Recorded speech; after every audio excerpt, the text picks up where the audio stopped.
Welcome to Season 3 of the Take the Leap podcast. We want to thank you for being a part of this journey with us. Whether you're just starting to tune in or you're a longtime listener of the podcast, you can expect to hear from entrepreneurs in all stages of their journey, how they got to where they are, and all the mistakes and victories they've had along the way. We're excited to share new guests and have some returning folks from our first 2 seasons. Thank you for being here, and we hope you enjoy this episode. Hi, everyone. Welcome back to Take the Leap. I am so excited for our guest today. Mady is a great friend of mine, and I've worked with her before and can't wait for you to meet her. Mady is a professional dancer turned marketing expert and entrepreneur with years of experience in the service industry.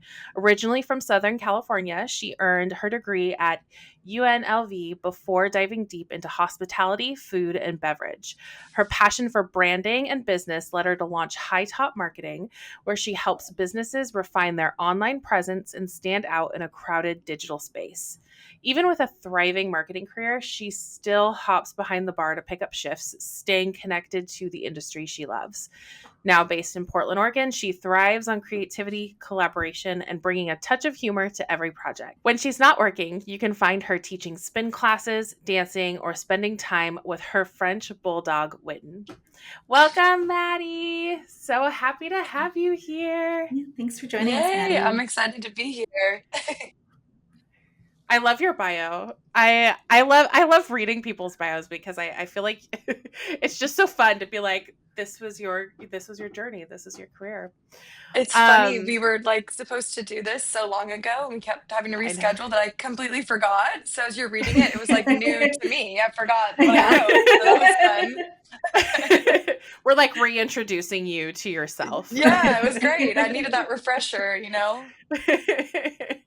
I love that. Well, we really like to start out our podcast with the same question, which is, what is your take the leap story? Why did you go into entrepreneurship? What did that journey look like for you? Yeah, so definitely not something I ever envisioned I would do or really was interested in doing.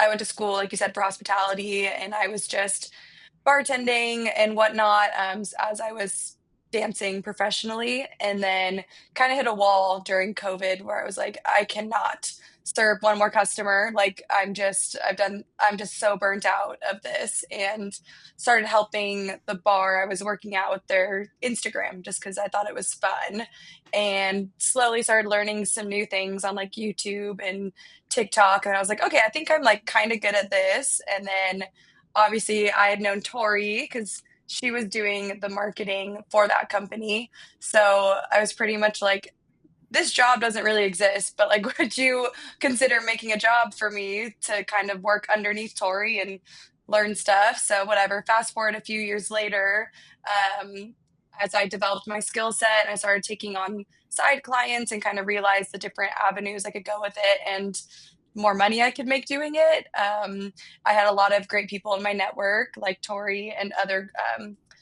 business owners that kind of were just pushing me to go out on my own. And um, after realizing I didn't feel very valued where I was working, I was like, okay, like that's it. I'm ready. So, and it's been like the best decision. I've loved it. It's been almost 2 years now. That's so exciting. I can't believe it's been almost 2 years. I We've know. like, Wild. I think about that all the time. Like I met you. I feel like I just met you like a year ago, but it's been many. It's been very few many years. Very Yeah. few many years. Yeah. Is that even Something like It's that. Friday. Yeah. It's Friday, you guys. Well, I love what you said. Like, there's a couple things you said that I love, but I feel like your journey to entrepreneurship is very similar to a lot of other people who are like, I just don't feel valued. Like, I'm loving what I'm doing and I'm loving the work I'm doing and I'm learning and growing, but I just don't feel valued with this company, or I don't feel like this is a good fit for me here anymore. And I just feel like that's how a lot of people start their journey. I mean, Ashlan and I have similar experiences. I mean, we also came specifically from the nonprofit world, which was like very much, not feeling valued sometimes. And yeah, I love that. I love that people are like, I think I'm just gonna make my own decisions now. I'm gonna go my own way because I don't really like how this is going over here.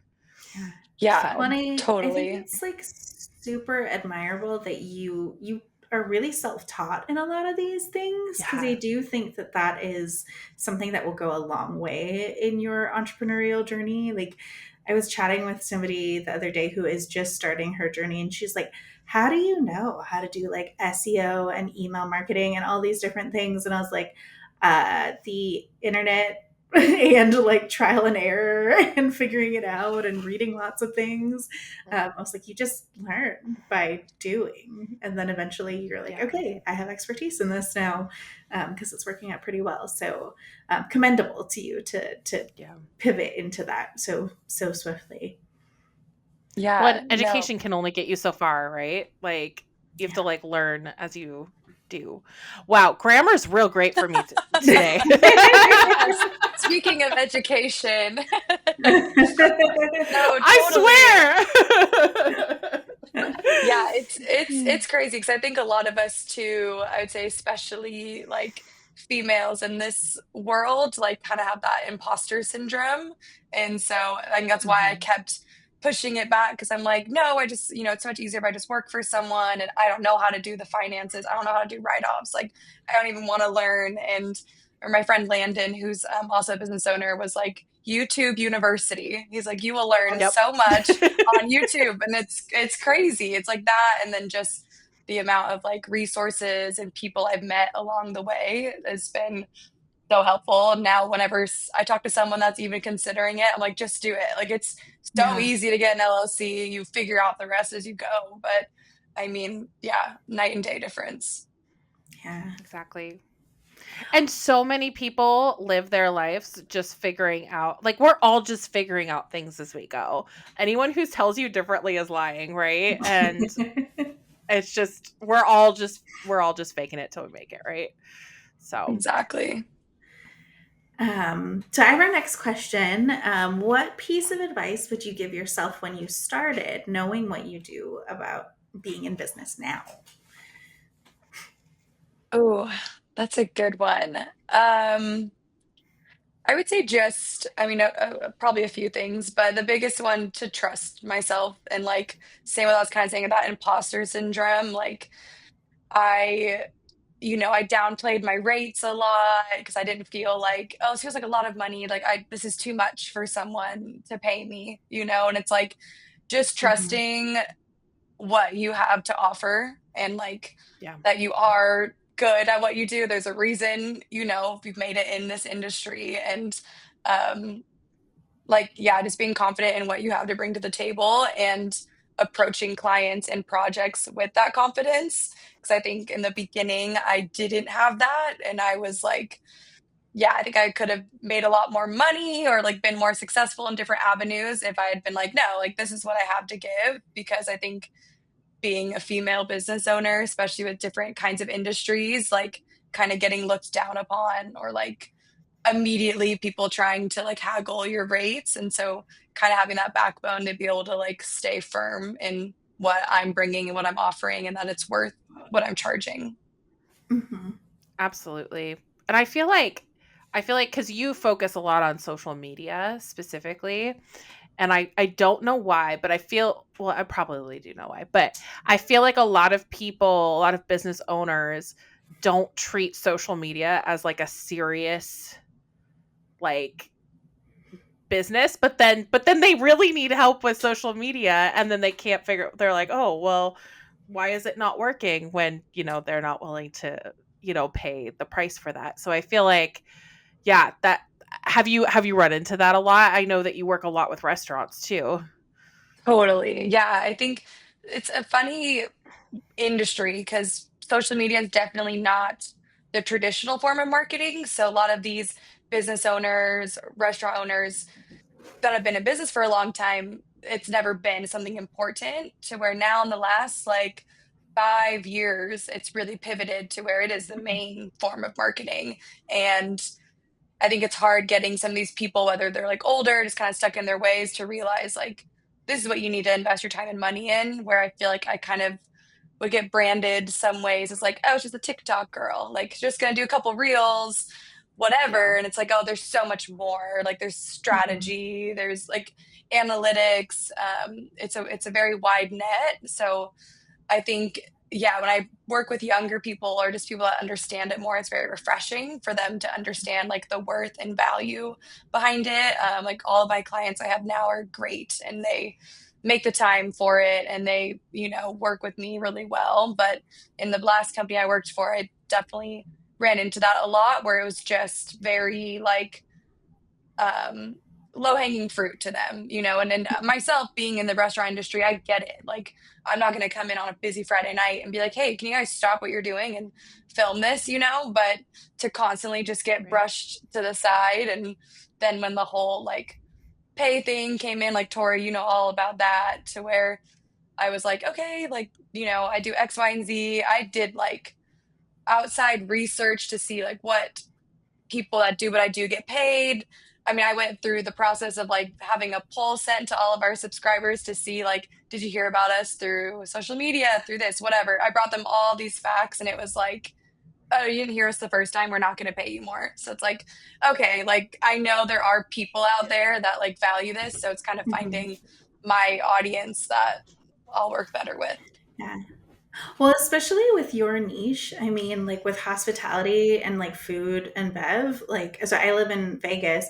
Most of the places I know to eat at are literally because I saw an Right. influencer. Like, there's like five main guys that I follow that go eat a lot of food, and I'm like, cool, that restaurant looks good. You know what I mean? And then I start like following the restaurant because then I get to see like all the food, that they're cooking and stuff like that. So I would say, like, for that specific industry, I mean, what a discovery engine social media is to Yeah. get people into your bar or restaurant. Like, it's where people are seeing it. It's not going to be, it's too expensive to run TV ads. Like, it's way too expensive to run Google search ads and like display. So it's a nice organic way to get good traffic, and needs to be something that is part of your strategy.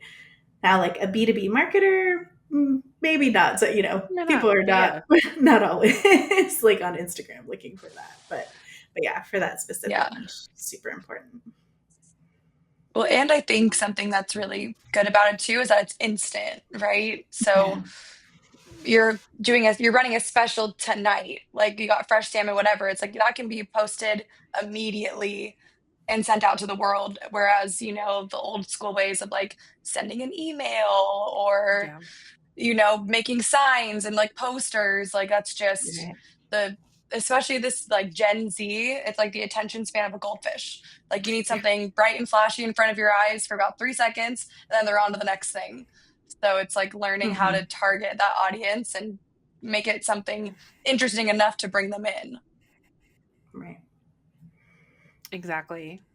Yeah, it's super valuable. And it's super valuable to have somebody on your team that focuses on just that, especially in that industry. Well, kind of pivoting a little bit, gonna wrap up our standard questions with what is your why? Why do you do what you do? Entrepreneurship is not the most easiest path. The easiest oh my gosh, this is embarrassing. You're doing great. This is a we rough know what episode, you guys. we know what you mean. Love. What is your why? Why do you continue to do this day after day?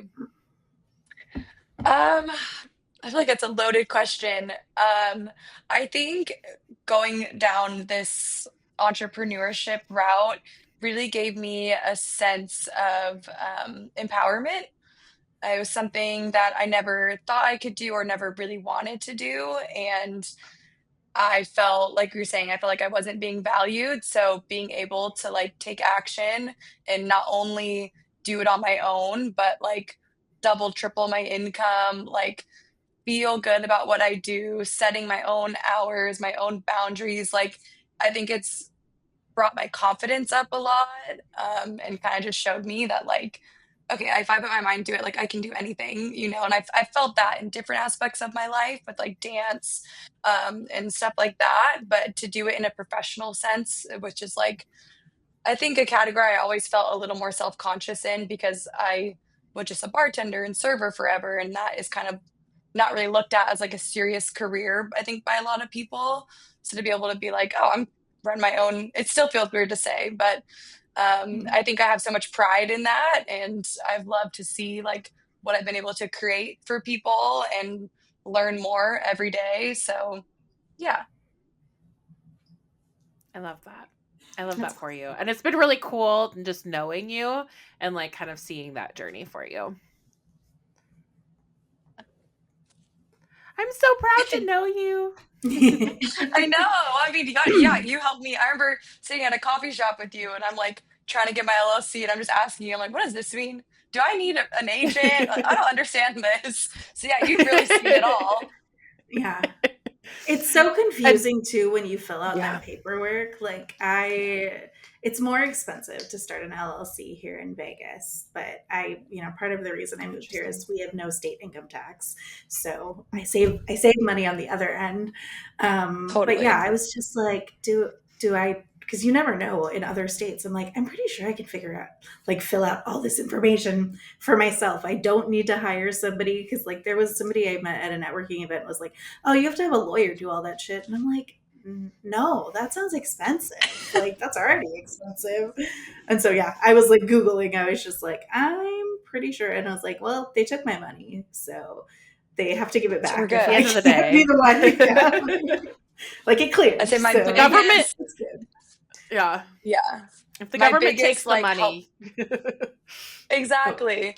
Chat GPT has been my answers Oh, to all yeah. my questions.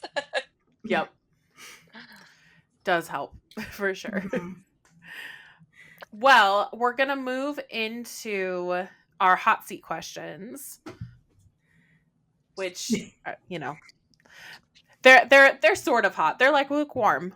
Okay, great. The I can first one, handle I always that. start off with this question. Yeah. You got this. It'll be fine. The best or worst advice that you've received in your career? Oh, wow. Um, that is tough. The best or worst advice. Um, I need this is I was just I'm not live. It's a Great, because I thinker. need to think about this. Yeah. Yeah. Yeah. I feel like I've gotten a lot of bad advice. I need to think about what's the best one. Um, hmm. I do find the correlation there of getting a lot of bad advice to working in a heavily male dominated field. I'm just saying, I'm just throwing that out there. Do you mean like advice in like being an entrepreneur or like just in my whole career? In your whole, yeah. Any part of your Any career. advice, yeah. Yeah. Well, I would say the like on the good advice, the best advice I've probably gotten is setting boundaries and taking days off. I think I Ooh, tend I to love that. just, I mean, I've always worked a lot, and then obviously being a business owner, like you don't take days off. Like there's always work to Yeah. do. So it took me Yeah. probably a good year before I finally was like, it's okay. Like everything on my to-do list doesn't have to be done today. It's still going to be there tomorrow. And like at the end of the day, it's social media. It's not brain surgery. Like if an Instagram post doesn't go out tomorrow, we're going to be okay. But it's more important to like stay fresh and not burn out. And that is very easy to do when you're just constantly saying Yeah. yes to everything. And Tori, you're actually a big one that helps me with that, like setting the boundaries and learning because you're like, you were always very good at like, I'm not working after this hour and I'm not working on this day. And I was like, wow, that's crazy. You don't work 7 days a week like a normal person. So yeah, that's big because I think being a business owner, especially a new business owner, it's really easy to just stack everything because you want to get everything done and say yes to everyone. That's a really good one.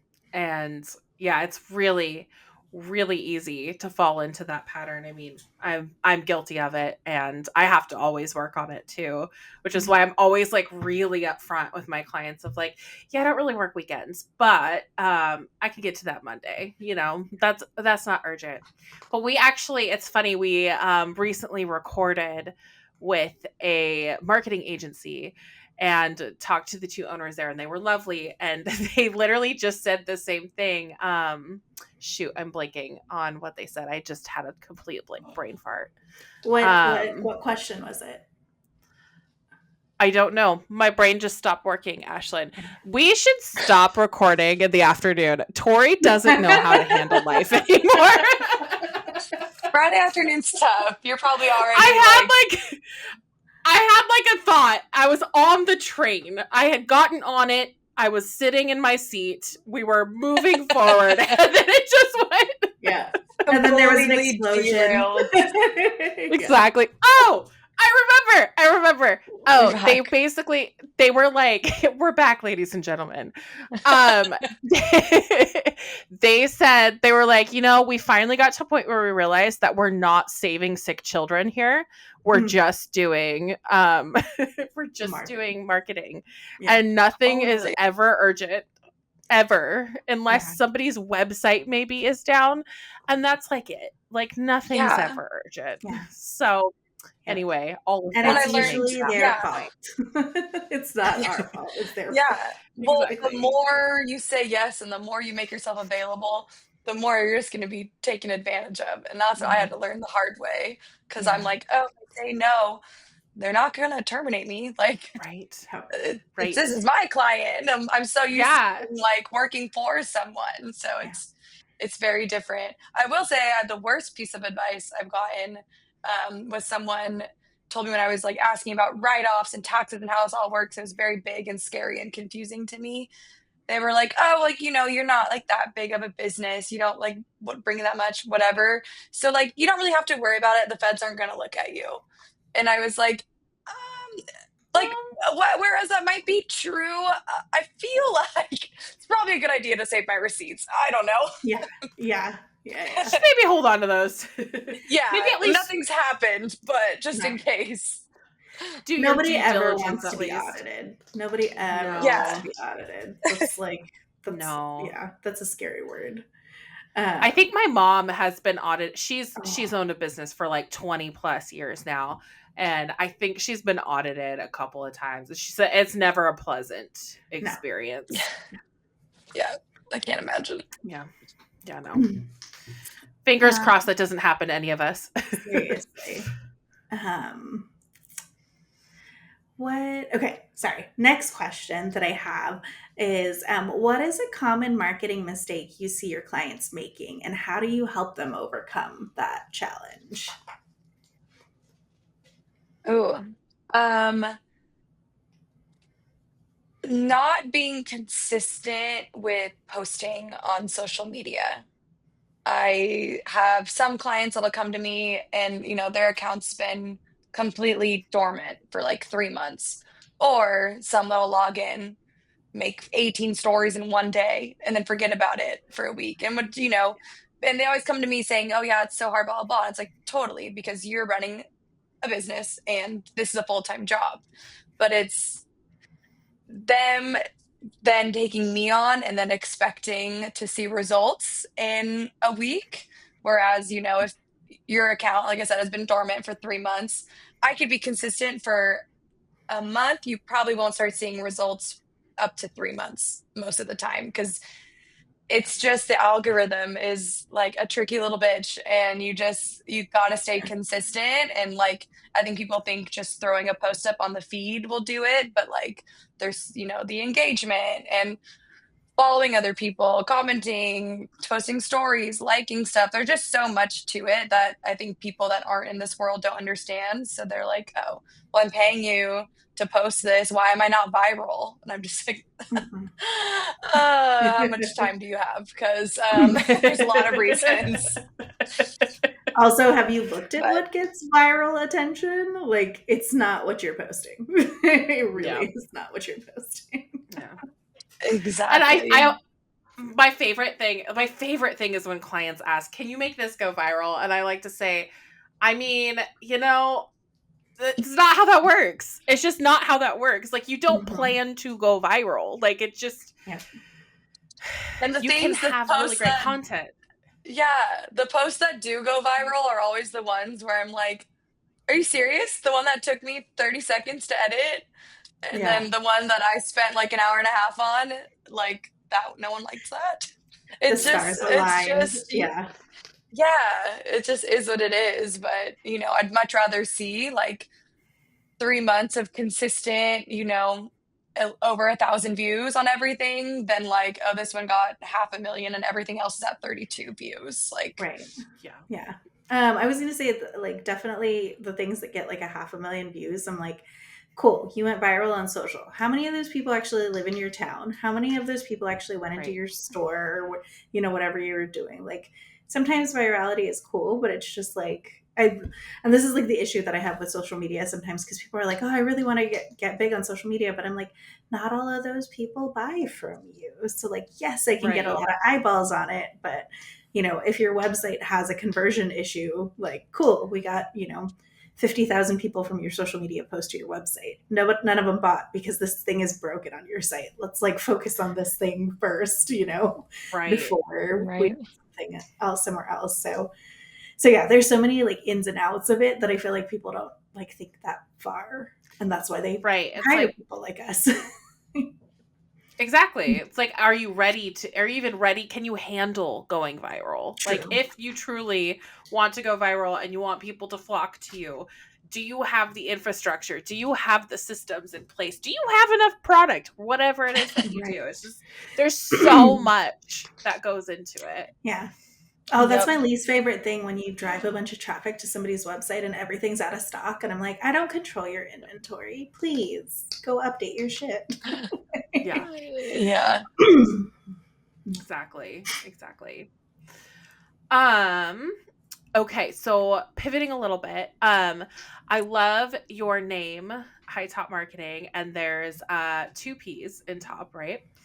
Yep. And I would love to know if you want to share the story behind the name of your business. Yeah. It took me a while to come up with my name because obviously it feels like a big, like you're naming a baby, it's serious. So, um, I have always loved sneakers and I moved to Oregon and that's you can wear sneakers anywhere and I just loved that. So, I kind of wanted to incorporate in my brand, like I'm a little more casual. Like I don't, specialize in like upscale restaurants and stuff like that. Like I love doing the sports bars and the dive bars, and that's why I always talk about like a touch of humor because everything I do is a little more kind of pushes the limit. So, anyways, um, High Top, it was inspired by my friend Paula. We used to bartend together at a different spot in Portland, and we had the same Panda dunks, like the black and white Jordans. And Nice. I had the low top ones, and she had the high top ones. And she unfortunately passed not too long before I ended up starting my business. So, as like a tribute to her, I named it High Top, and the second P is for Paula. Oh, that's so I sweet. love that. That is Yeah, very it's sweet. a fun little like tribute to her, and now I can kind of take that with me throughout my career, which Mhm. I really like. That's great. I love that. That's a very thoughtful name. Took I a love while. hearing. Yeah. Yeah. I feel like, yeah, the names are like, we put so much effort into the names, and then, yeah, I feel like people don't ask that question enough, like, Mhm. why'd you name your business that? And then you get to share like the reason behind it. But yeah, Yeah. I know we put a lot of thought into that. So that was I think beautiful. Thank it's you for sharing that. Thank you. Yeah, no, I should say it more because I think especially when you're like kind of a one woman show, it's like, oh, this is Maddie's business. It's not like, oh, this is High Mhm. Top Marketing. And it's like we should boost the brand a little more. Absolutely. Okay, total pivot. So I was a Blazer season ticket holder for like 5 years. I want to know what it was like being a Blazer dancer, or if you are still a Blazer dancer with the Blazers. Yeah, so it's funny timing. Tonight started finals for them, and I'm not returning this season. So I actually am officially retired. I danced Yeah. for the Blazers for 6 seasons and with the Kings for one. So Oh, 7 years in the NBA, and my body is so ready for a break. nice. For a break. Yeah, I'm sure. Yeah, but no, it was amazing. I mean, I grew up dancing since I was 5, and going pro was never something I thought I could do. And I just decided to try it, and I trained and I auditioned. I tried out for 9 NFL teams, and none of them said yes to me. And then I finally tried out for the Kings and made my first team, and did that for a year, loved it. Then ended up coming up here and got another yes, and got to do this for 6 seasons. So very grateful. It was like, it's a dream job. It's kind of like the highest level that I thought I could ever reach. And it opened up so many different opportunities, and I met so many amazing people. And it really, outside of just the dancing, which obviously I love to dance, but really got me like acquainted with the city, and I got to be, go to so many cool events and like be in the community. So yeah, I would do it forever if I had 2 knee and hip replacements, but unfortunately, it's time to hang it up. Yeah, for sure. That's awesome. That's great. Yeah, it's really really cool to see your whole journey, like your just story in general is just so fun. And I'm bummed I never made it to see you dance. Cuz yeah, we just with a toddler we couldn't make it out, but I Yeah, did watch some Totally. of your videos that you posted, which were really fun. So, Yeah. awesome. Well, we're going to wrap up with one more question. And this is one that we're asking everyone. And it's, what is a piece of content right now? So whether that's a movie, book, podcast, show, song, what is something you are digging right now? We're making a list for everybody. Oh gosh. Well, I did just finish the Love Island season. I did that. I've I never love been it. a reality TV show girl. But I felt like for social media purposes, I had to watch it because it was trending everywhere.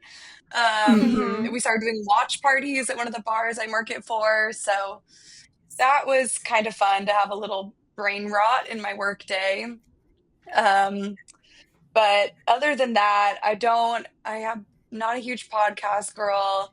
Very recently started reading again, which is more of like the murder mysteries. I love it. But yeah, big music girl, and it's been all like old school throwback R&B lately. Nice. I love it. I love it. So I have to That's Pretty ask awesome. because comforting. this was the first Love Island and probably the last Love Island I will ever watch.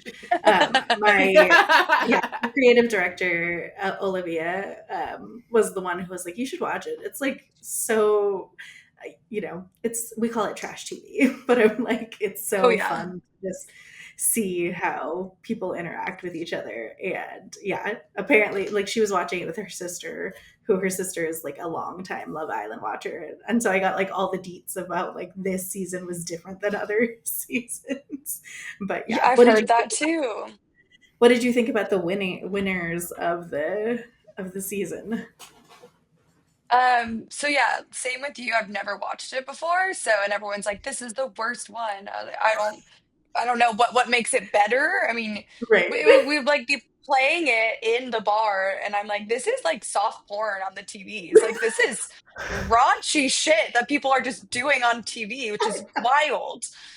But I loved Amaya Papaya. I was very Yeah. happy she won. I think she seemed like the most real. I also feel like I Mhm. crash out on a weekly basis, so like I related to her on that Yeah. one. She was definitely the most entertaining, and I mean, I don't know how much I can believe how much it's real and how much they just want the Right. money, but it seemed like they had an honest connection, so Yeah. we loved that. Yeah. The That's one awesome. I mean, episode. based on that description alone. Oh, sorry, Oh no, Ashlan. go for it. No, you're good. I was just gonna say, based on that description alone, I feel like I need to watch it now. The softcore porn in the Oh, bar. it was It quite a is lot. crazy. Yeah. You could just go on TikTok and like Just get scroll the for like an highlights. hour and you'd see the whole season probably. Yeah. Yeah. Yeah. It was wild. And then when they brought the parents, I was like, I'd be so embarrassed as a parent. Also, I was just like, is this Gen Z now? Is this what we have to look forward to? No, really. There's so many like things they would say, and I was like, I don't know what that is. And I realized that this is just a different generation. Like Uh-huh. this Yeah. or this, like the tiny claps. That was a Uh-huh. new one for me. Oh yeah, That they I just don't like get do those. this.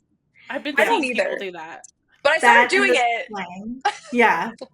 And the slang, like standing on business. And what was the other one that I learned? Yeah.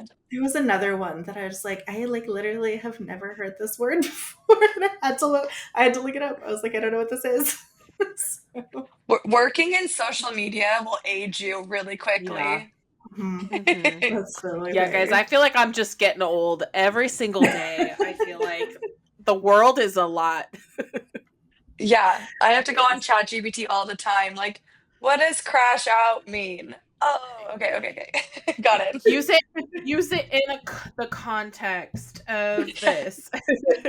Use it in a sentence, please. Yeah, that's where we're at now, but it's okay. It's okay. We're bound to get old at some point, right? Mhm. Exactly. Well, Mady, before we wrap up here, is there anything that you want to shout out, that you want us to highlight, anything we want to talk about before we wrap up our conversation? Um, oh, I don't know. I just appreciate the both of you doing this. I think always good to have more platforms for business owners, especially, female entrepreneurs. And yeah, I'm just happy to be here and thankful for both of you guys. Awesome. And where can people find you? Um, on my website, which is this high top with two P's marketing.com. I don't have a business Instagram. I just do my personal, which is Mady Spry. I would love to, but I'm too busy running other people's Instagrams. So Fair. maybe one Fair. day, but yeah. Love it. And we'll also link all of that in the show notes as well so people can find Cool. you. Awesome. Well, thank you so much, Mady, for being on. This is such a great conversation. And thank you to all of our listeners for tuning in. And as always, if you have any questions or guests or anything you want to talk about, feel free to shoot us a DM on Instagram or email us at aloha@taketheleap-today.com. Thanks, everybody. See you next time. Bye. Thank you for tuning in to another episode of the Take the Leap podcast. Check out our show notes to connect with us and our guests. If you have questions about the episode or ideas for future topics, send us a direct message on Instagram or email us at aloha@taketheleap-today.com. If you're interested in being a guest, fill out the guest interest form on our website. If you're a new entrepreneur who is looking for a roadmap to move your business idea forward, check out the Take the Leap course on our website, taketheleap-today.com. Members who join the course also have an opportunity to join us in bi-weekly co-working and group coaching calls to build momentum and work on your business. And if you'd like a flavor of what we offer, sign up for our free webinar with the 9 essential steps you need to launch your business with clarity and confidence. See you next time.